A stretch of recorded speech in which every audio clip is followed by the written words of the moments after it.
भारतीय संस्कृति व संस्कारों का मूल है संस्कृत। भारतीय संस्कृति का मूल है संस्कृत। संस्कृत में भारतीय संस्कृति की जड़ें हैं। इसी में भारत देश के पुरातन अतीत की धरोहर है। ऋषियों द्वारा अन्वेषित ज्ञान विज्ञान का संपूर्ण खजाना है इसमें। हालांकि यह सत्य पश्चिमोन्मुखी दृष्टि रखने वालों को समझने में भारी कठिनाई है।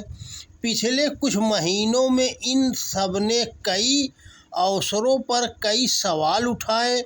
अवसर चाहे केंद्रीय बोर्ड द्वारा विद्यालयों में संस्कृत भाषा की प्रतियोगिता के आयोजन को हो, अथवा फिर त्रिभाषा के संविधान सूत्र के अंतर्गत 6वीं से 8वीं कक्षाओं में जर्मन के स्थान पर संस्कृत को पढ़ाए जाने का।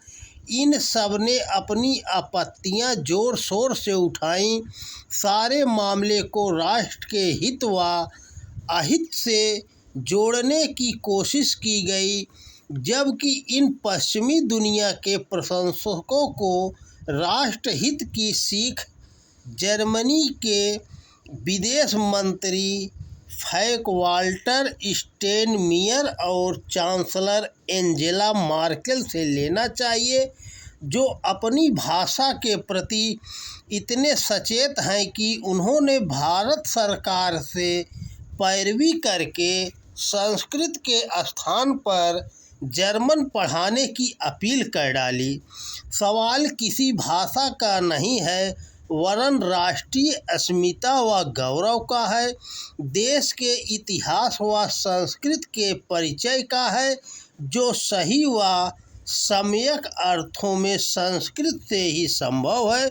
संस्कृत भाषा में हम सब भारतवासियों की सांस्कृतिक विरासत सुरक्षित है। संस्कृत की उपेक्षा हमें उस विरासत से अलग कर देती है। शाब्दिक रूप से संस्कृत का अर्थ है शुद्ध, परिष्कृत, श्रेष्ठ, सुगढ़ आदि। इसे देववाणी भी कहा जाता है। इसकी गरिमा से अनजान लोग इसे केवल पूजा पाठ या कर्मकांड से जुड़ा मान लेते हैं। अपने अज्ञान के चलते वे इसे अवैज्ञानिक व अनुपयोगी ठहराने की कोशिश करते हैं, जबकि बड़ी सच्चाई यह है कि इसके अंतर्गत सुरक्षित खंड दर्शनों को जाने बिना हम उस चिंतन तक नहीं पहुंच सकते जो भारत भूमि की संस्कृति का मूल आधार बना हुआ है। यह कहना गलत नहीं होगा कि संस्कृत वाङ्मय हजारों वर्षों पुरानी भारतीय सभ्यता का सजीव व मूर्त रूप है। यह भाषा किसी न किसी रूप में केरल से चलकर कश्मीर तक और कामरूप से चलकर सौराष्ट्र तक सभी क्षेत्रों के लोगों के जीवन में महत्वपूर्ण और पावन क्षणों में उपस्थित रहती है। यह अंदर से बिना प्रकट हुए सबको बांधने का काम करती है और ज्ञान के आलोक में सबको प्रकाशित करती है। यह हम सब भारतवासियों की साक्षी विरासत है और इस अर्थ में अत्यंत व्यापक है कि यह स्थानीयता के आग्रह से पार जाती है। इसमें इतिहास का पश्चिमी मोह नहीं है और देश काल का अतिक्रमण कर सबका समावेश कर पाने की क्षमता विद्यमान है। इसके सरोकार व्यापक है। यह साहित्य, पर्यावरण, शिक्षा, ज्ञान तथा मानव गरिमा की रक्षा करने के लिए तत्पर है। इसी को ध्यान में रखकर भारत की शिक्षा नीति जो 1968 ईस्वी में और फिर 1986 ईस्वी में प्रस्तुत की गई, इसमें स्पष्ट रूप से संस्कृत के अध्ययन के महत्व को स्वीकार करते हुए देश के सांस्कृतिक ज्ञान व प्राचीन विरासत को आगे की पीढ़ियों तक पहुंचाने के लिए संस्कृत की शिक्षा को आवश्यक माना गया था। संस्कृत भारतीय मानव विकास क्रम से जुड़ी भाषा है। यह भाषा देश की अन्य भाषाओं का उद्गम स्रोत है। छात्र छात्राएं संस्कृत से जुड़ेंगे तो देश की सनातन परंपराओं से भी परिचित होंगे, प्रकृति से भी उनका नाता जुड़ेगा। स्मरणीय है कि संविधान निर्माताओं ने त्रिभाषा सूत्र उस समय भारत की विविधता को ध्यान में रखकर राष्ट्र व चरित्र निर्माण की चिंताओं के परिप्रेक्ष्य में लिखा था। संस्कृत दुनिया की प्राचीनतम भाषा होने के साथ भाषा विज्ञान की दृष्टि से भी सर्वश्रेष्ठ मानी गई है। यदि हम संस्कृत की बिखरी कड़ियों को जोड़ने और बहुविषयक पहल को आगे बढ़ाते हैं तो इससे वर्तमान ज्ञान प्रणाली और भारतीय भाषाओं को समृद्ध बनाने की अद्भुत क्षमता विकसित होगी। यह सत्य केवल भारतीय भाषाओं तक सीमित नहीं है। विशेषज्ञों का तो मानना है कि एक भाषा के रूप में संस्कृत अनेक यूरोपीय भाषाओं की जननी है। भाषा के रूप में अपनी वैज्ञानिक दृष्टि के साथ यह एक व्यापक विचार पद्धति और जीवन शैली की व्यवस्था भी प्रस्तुत करती है। संस्कृत की विशाल व वैविध्यपूर्ण ज्ञान राशि में वेद, पुराण, उपनिषद, आरण्यक, रामायण व महाभारत ही नहीं बल्कि शंकर, रामानुज, मध्व, गौतम, कपिल, जैमिनी जैसे महान दार्शनिक, पाणिनि, कात्यायन, भर्तृहरि जैसे व्याकरण पंडित, पतंजलि, घेरंड जैसे योग गुरु, आर्यभट्ट, ब्रह्मगुप्त, भास्कर, वराहमिहिर जैसे गणितज्ञ, चरक और सुश्रुत जैसे महान चिकित्सा वैज्ञानिक, भरत जैसे नाट्यविद और वाल्मीकि, कालिदास, भवभूति, भास, व्यास, वाणभट्ट, भारवी, दंडी जैसे अनगिनत साहित्य शिल्पियों के अनेक विशिष्ट व उल्लेखनीय अवदान भी हैं। इनमें से बहुतों की वैज्ञानिकता, तर्क कुशलता, जीवन में उपयोगिता और अकादमिक मूल्यवत्ता देश विदेश के अध्येताओं को आकर्षित करती रही है। अभी कुछ समय पहले हमारे वर्तमान प्रधानमंत्री जी ने अपने एक संबोधन में गणेश के गजमुख की कथा को अंग प्रत्यारोपण का प्राचीन उदाहरण बताया था। इस पर तथाकथित कई बुद्धिजीवी नाराज हो उठे। संस्कृत ज्ञान से संभवतया वंचित एक मुख्यमंत्री महोदय ने तो प्रधानमंत्री जी को वैज्ञानिकता का पाठ ही पढ़ा दिया, जबकि सच तो यह है कि संस्कृत के अध्ययन के द्वारा यह जाना जा सकता है कि मानव व इतिहास में कृत्रिम अंग प्रत्यारोपण का पहला उदाहरण ऋग्वेद में मिलता है। इसके अनुसार वीरांगना रानी विश्वपला का पांव कट जाने पर उन्हें लोहे का पांव लगाया गया, जिससे वह फिर युद्ध क्षेत्र में जा सकी। इन पंक्तियों में कही गई यह सच्चाई हमने माननीय प्रधानमंत्री जी के भाषण से नहीं बल्कि प्रसिद्ध अमेरिकी विज्ञान पत्रिका वायर्ड के संपादक इवान रैटक्लिफ के लेख से ली है। क्या हमारे वर्तमान प्रधानमंत्री जी के कथन का मूल भाव यही नहीं था? प्रश्न संस्कृति व संस्कार का है। बात संस्कृति व संस्कारों की है। भारत के परिदृश्य में ये तीनों परस्पर घुले मिले हैं। भारत देश की समृद्ध संस्कृति, आचार विचार, जीवन मूल्य और दर्शन हमारे संस्कृत ग्रंथों में समाहित है। प्राचीन ऋषि महर्षियों द्वारा सौंपी गई इस समृद्ध राष्ट्रीय विरासत को समझने और उसे अगली पीढ़ी तक प्रवाहित करने के लिए संस्कृत एक माध्यम है, लेकिन यह सच्चाई संस्कृत संस्कृति व संस्कार विहीन लॉर्ड मैकाले के उत्तराधिकारियों की समझ में आना नामुमकिन है। स्वयं लॉर्ड मैकाले ने कहा था कि वे संस्कृत नहीं जानते, न संस्कृत ग्रंथों के बारे में उन्हें कुछ पढ़ा, पर उन्हें विडंबनापूर्ण विश्वास था कि संस्कृत और अरबी में उपलब्ध संपूर्ण ज्ञान यूरोप के किसी स्कूली पुस्तकालय की एक अलमारी के 2 खानों से अधिक मूल्य नहीं रखता। हमारे बुद्धिजीवियों की आलोचनाएं ठीक इसी प्रकार के कथन हैं।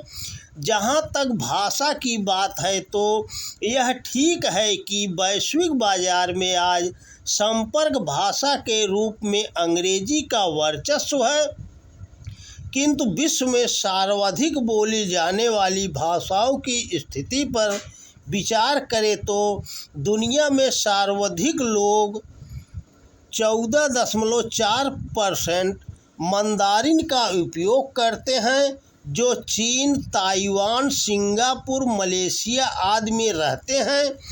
इसके बाद विश्व में सबसे अधिक बोले जाने वाली भाषा हिंदी 12.55% है, जो भारत, नेपाल, फिजी, मॉरिशस के लोग बोलते हैं। हालांकि देश में कथित संभ्रांत लोगों का एक तबका हिंदी को लेकर हीन भावना से ग्रस्त है।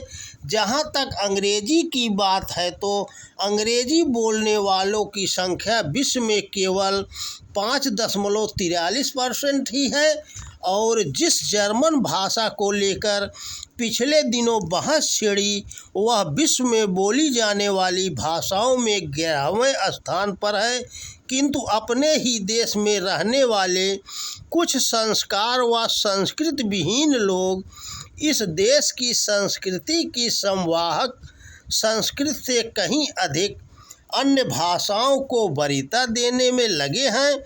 इसमें दो राय नहीं कि भारतीय संस्कृति व संस्कार की जननी संस्कृत आज भी जीवंत भाषा है। संस्कृत में यदि प्रवाह और गहनता न होती तो देश के करोड़ों निरक्षर लोग जो विविध भाषा और बोलियों को बोलते हैं, रामायण, महाभारत, गीता और संस्कृत के अनेक नीति ग्रंथों के रहस्य को कैसे जानते, उनके मर्म को कैसे आत्मसात कर पाते। बहुसंख्यक लोगों की दिनचर्या आज भी इन्हीं ग्रंथों के दृष्टांत से अनुशासित होती है। सामाजिक लोकाचार में सही गलत क्या है, यह निर्णय में इन्हीं ग्रंथों के उदाहरण पथ प्रदर्शक बनते हैं। यहाँ तक कि कई न्यायाधीश भी इन्हीं के उदाहरण फैसले में उल्लेखित करते हैं। संस्कृत की इसी विलक्षणता को रेखांकित करते हुए भारतीय संविधान के अनुच्छेद 351 में कहा गया है कि केंद्र हिंदी के प्रसार को बढ़ावा देने की जरूरत पड़ने पर हिंदी शब्दकोश में संस्कृत शब्दों को शामिल करेगा। वैसे भी हमारी बोलियों और अन्य राज्यों की प्रमुख व क्षेत्रीय भाषाओं के शब्द भंडार में ज़्यादातर शब्द संस्कृत से ही लिए गए हैं।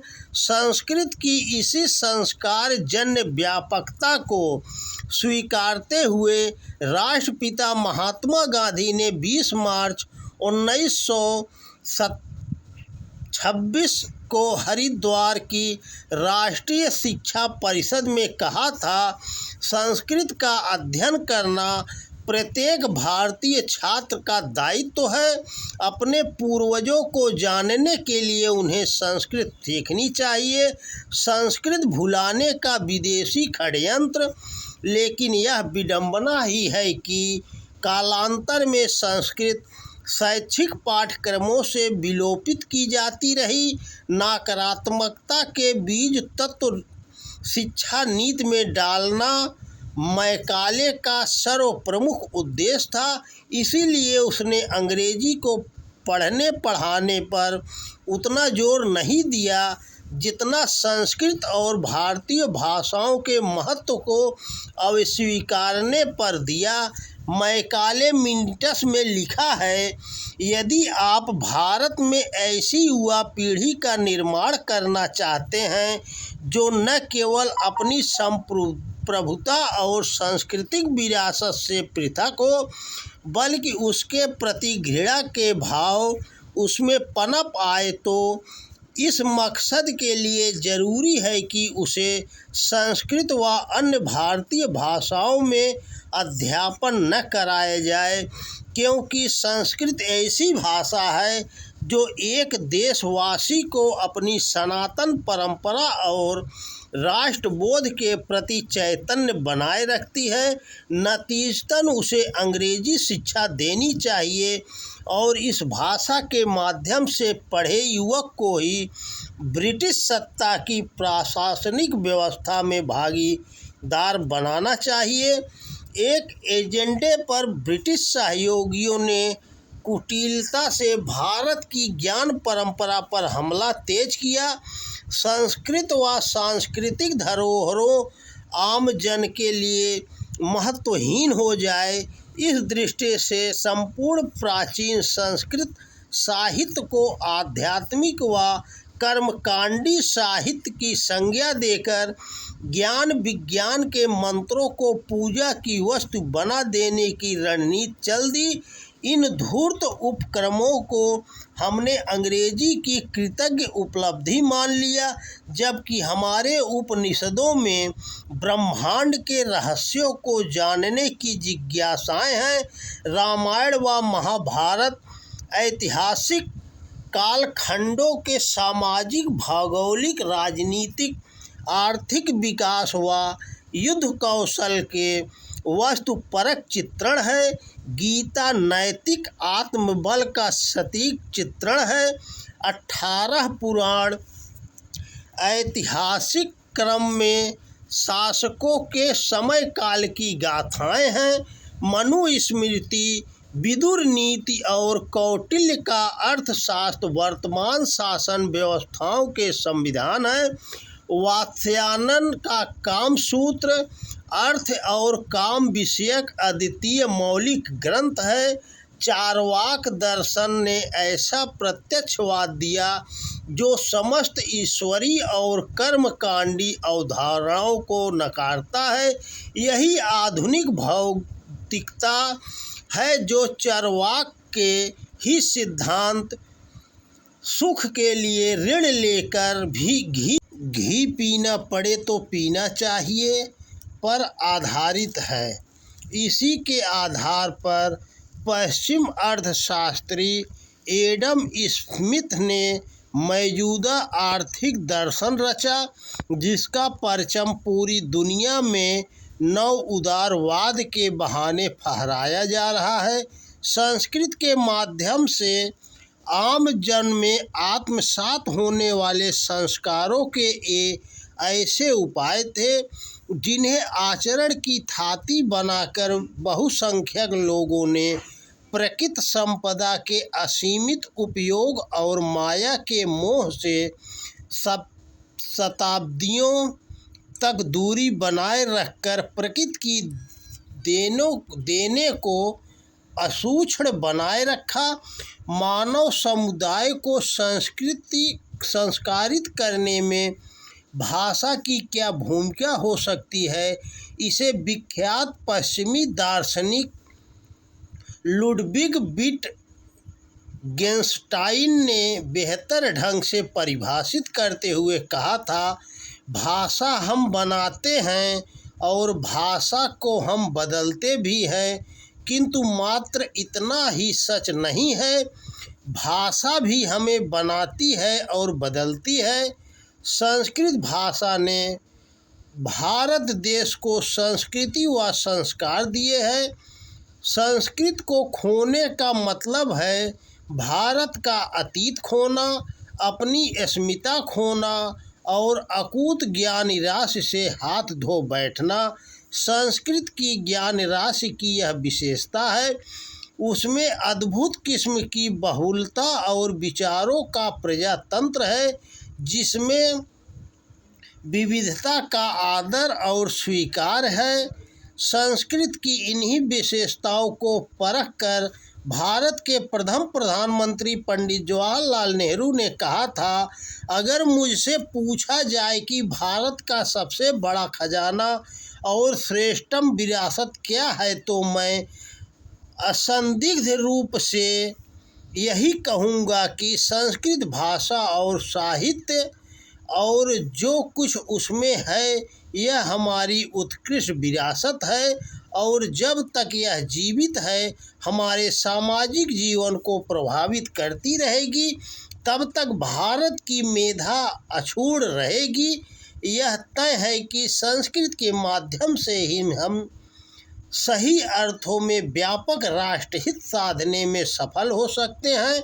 संस्कृत की विरासत को संभाल कर ही भारत बना रह सकेगा और समकालीन विमर्श में अपनी सार्थक उपस्थिति बनाए रखेगा। तो दोस्तों नमस्कार, वीडियो पसंद आए तो ज़्यादा से ज़्यादा शेयर करें। जय श्री कृष्णा, राधे राधे।